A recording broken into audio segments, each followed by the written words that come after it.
Ivanske vatre. Kada zarodim duboko u sebe, probijem sve obruče strahova, bola, nagomilanih tuga, stignem na zeleni proglanak. Tu gore Ivanske vatre. One su godinama gašene prekorima, zabranama, tim prokletim kalupima.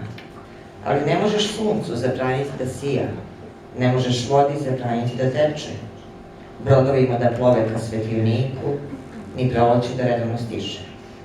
Možeš pepelom zatrpavati žar, nogama utabavati i satirati, vode prolivati, reke izlivati, možeš čitav život posvetiti ubijanju zvezdanog sjaja, ali ne možeš uništiti ono što je nekada rasponsano gorelo, što je nekada veselo kliktalo, što se nekada iskreno smejalo. Ne možeš nikada ugasiti taj žar Ivanske vatre. Ispod pepela će jednog dana, u neočekivanom sudaru svetova, buknuti velika vatra, jedan novi život, rasponsan, titran, razigran, topao kao Ivanske vatre.